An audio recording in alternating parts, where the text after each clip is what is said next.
Hello students. तो thermodynamics unit series में आपका स्वागत है। तो आज हम इस वीडियो के अंदर एक इंपॉर्टेंट सा टॉपिक करेंगे जिसका नाम है हमारे पास फर्स्ट लॉ ऑफ थर्मोडायनेमिक्स। ये वेरी वेरी इंपॉर्टेंट है भाई। देख लेते हैं हमारे पास फर्स्ट लॉ ऑफ थर्मोडायनेमिक्स क्या कहता है। According to this law, energy can neither be created nor destroyed, but it may be converted from one form to another form. ठीक है, इस लॉ के अकॉर्डिंग ये है कि हम एनर्जी को ना ही तो क्रिएट कर सकते हैं और ना ही डिस्ट्रॉय कर सकते हैं, सिर्फ उसे वन फॉर्म से अनदर फॉर्म के अंदर कन्वर्ट कर सकते हैं। और इसलिए इस लॉ को law of conservation of energy का नाम भी दिया गया है। इस लॉ का एक और नाम है क्या है भाई? Law of conservation of energies.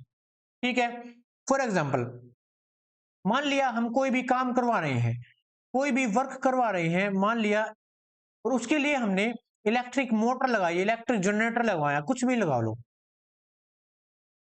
ठीक है, इलेक्ट्रिक मोटर का एग्जांपल ले लेते हैं। ठीक, तो वो क्या कर रही है?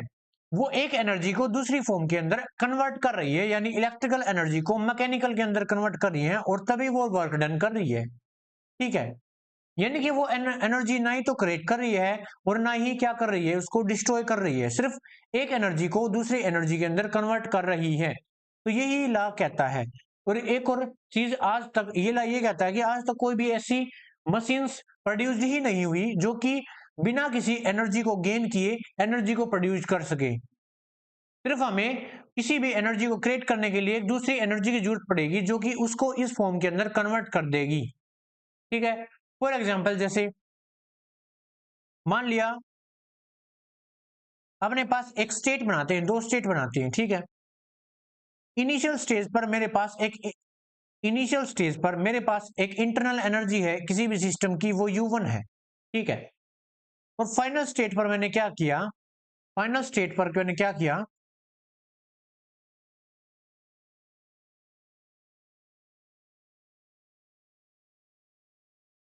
हीट की फॉर्म में उसको एनर्जी दी और साथ में उस पर वर्क डन कर दिया। ठीक है, तो ये तीनों मिलाकर एक फाइनल स्टेट प्रोड्यूस हुई जिसको हम U2 बोलेंगे। तो हमने क्या सीखा यहां से?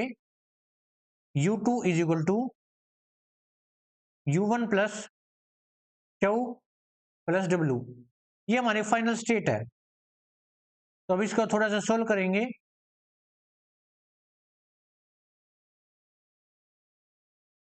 Change in internal energy Q plus W। देखो भाई, जो इंटरनल एनर्जी में चेंज है वो आ गया, और वो क्या है? किसी भी सिस्टम की इंटरनल एनर्जी के चेंज कब होगा? जब या तो हीट एनर्जी ऑब्जर्व हो या क्या हो, रिलीज हो, या वो सिस्टम हमारा काम कर रहा है या फिर उस सिस्टम के ऊपर हम काम कर रहे हैं। ठीक है, तो ये था भाई फर्स्ट लॉ ऑफ थर्मोडायनामिक्स। और एक और रिलेशन ये है, हमने वर्क डन पिछली वीडियो के अंदर क्या निकाला था बताओ?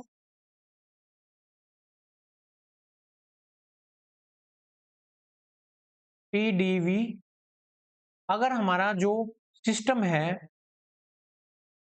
वो खुद काम कर रहा है तो हमारा जो वर्क डन है वो नेगेटिव आएगा, और अगर हम किसी भी सिस्टम के ऊपर काम कर रहे हैं तो वो प्लस आएगा, यानी work done on the system और work done by the system. ठीक है, तो W की जगह पे यहाँ पे पुट कर सकते हैं, क्या आएगा? Delta U Q minus P delta V।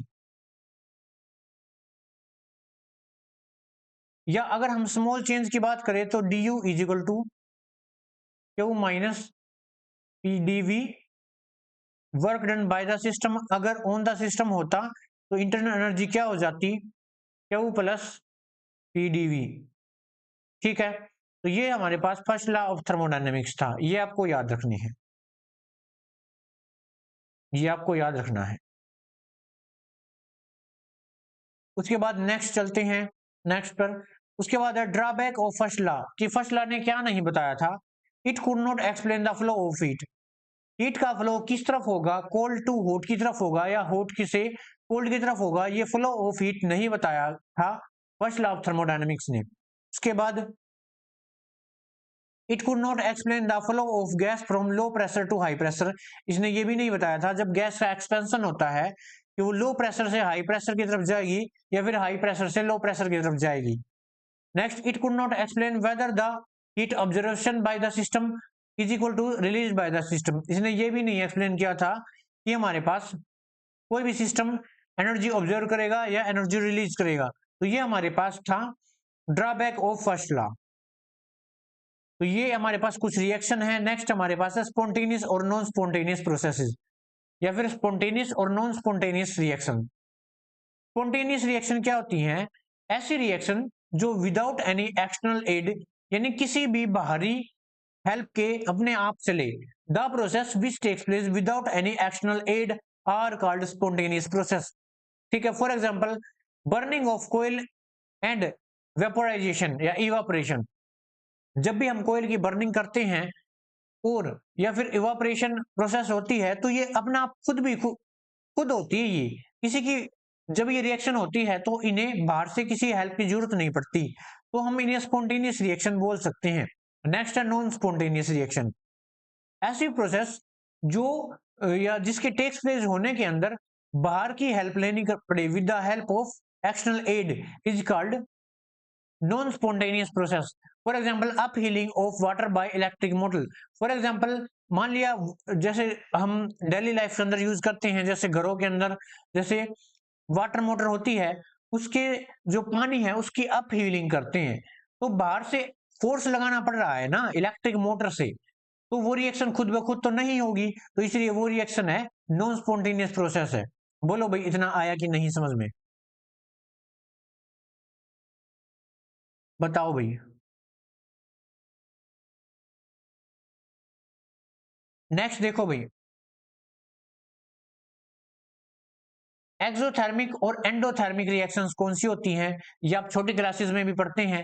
Exothermic reaction होती है ऐसी रिएक्शन जिसके अंदर हीट रिलीज होगी, क्योंकि हीट भी एक एनर्जी की फॉर्म होगी, तो हम ये बोल सकते हैं the reaction in which energy is release are called exothermic reaction. For example जैसे HCl प्लस वाटर है यानी एसिड प्लस वाटर। मान लिया मेरे पास कोई भी एक बीकर है, ये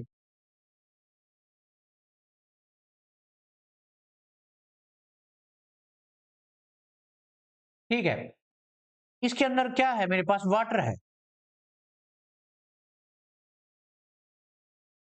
इसके अंदर मेरे पास वाटर है और बाहर से हम क्या डालेंगे? बाहर से मान लिया एक टेस्ट ट्यूब है मेरे पास और इसके अंदर HCl है, HCl वो डालेंगे इसके अंदर, चला गया। अब हमें पता है एसिड प्लस वाटर आपस में रिएक्शन करते हैं और एनर्जी रिलीज होती है, तो यहां से क्या होगा? एनर्जी बाहर निकलेगी, एनर्जी बाहर निकलेगी, ठीक है। और ये जो हमारा बीकर है वो क्या हो जाएगा? वो गर्म हो जाएगा। जो हमारा बीकर है वो गर्म हो जाएगा। जब हम बीकर को हाथ लगाएंगे तो वो हॉट दिखेगा। तो ऐसे रिएक्शन जिसके अंदर एनर्जी रिलीज होती है उनको हम क्या बोलते हैं? एक्सोथर्मिक रिएक्शन बोलते हैं। नेक्स्ट है एंडोथर्मिक रिएक्शन। एक्सोथर्मिक का जस्ट उल्टा है। जब भी हम किसी भी रिएक्शन में एनर्जी को देते हैं, कुछ रिएक्शन ऐसी होती है जब तक उन्हें एनर्जी नहीं दो तो वो चलती ही नहीं है। तो ऐसे रिएक्शन जो चलने के अंदर जो प्रोसीड होती है तो एनर्जी ऑब्जर्व होती है उनके अंदर, तो ऐसे रिएक्शन को हम एंडोथर्मिक रिएक्शन कहते हैं। फॉर एग्जांपल कैल्शियम कार्बोनेट, जब ये डिसोसिएट होगा तो क्या बनेगा? देखो